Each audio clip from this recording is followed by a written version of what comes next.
क्रांती news, आवाज सर्वसामान्यांचा। महाराष्ट्र सरकारचा मुस्लिम समाजाला मोठा धक्का। आरक्षणासंदर्भात जुने निर्णय रद्द।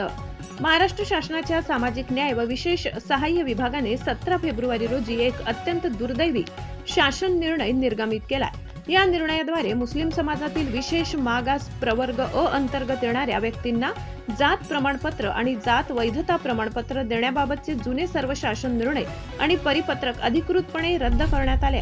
म्हणजेच मुस्लिम समाजाला मिळणारे आरक्षण रद्द करण्यात आले। आम्ही या निर्णयाचा तीव्र निषेध करतो। 2014 मध्ये शैक्षणिक आणि नोकरीसाठी जे 5% आरक्षण जाहीर झाले होते त्याबाबत सकारात्मक पाऊल उचलण्याऐवजी सरकारने जुन्या प्रक्रियाच रद्द करून टाकल्यात। उच्च न्यायालयाच्या अंतरिम स्थगितीचे आणि अध्यादेश कालबाह्य झाल्याचे कारण देऊन सरकारने मुस्लिम समाजाच्या हक्कांवर गदा आणली आहे। एकीकडे सबका साथ सबका विकास म्हणायचे आणि दुसरीकडे आरक्षणासाठी आवश्यक असलेली कागदपत्रे मिळविण्याचे मार्ग बंद करायचे।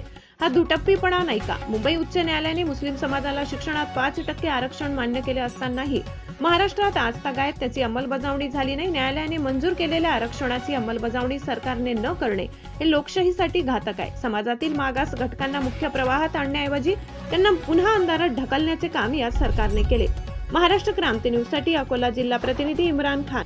राज्य शासन ने जो मुस्लिम समाज को 5% आरक्षण महाविकास आघाड़ी की हमारी सरकार ने जो मुहैया कराया था, उस आरक्षण को आज रद्द करते हुए मुस्लिम समाज के साथ जो बहुत अन्याय और सौतेलेपन का काम किया है, इसकी हम लोग निंदा व्यक्त करते हैं। और राज्य शासन ने इस जो विषय को उन्होंने 5% आरक्षण को जो रद्द किया है, उस फैसले को रद्द करके फिर से उस आरक्षण को बहाल करना चाहिए, क्योंकि हमारी सरकार ने संविधान के दायरे में रहकर ये आरक्षण लागू किया था।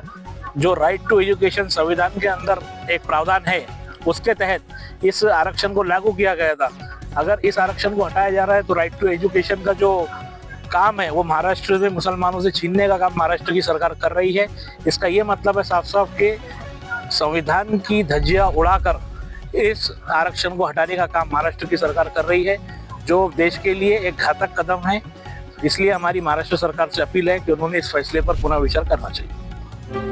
अशाच नवनवीन बातम्या पाहण्यासाठी आमच्या महाराष्ट्र क्रांती न्यूज या YouTube चॅनलला लाईक करा, सबस्क्राइब करा आणि बेल आयकॉनला प्रेस करा।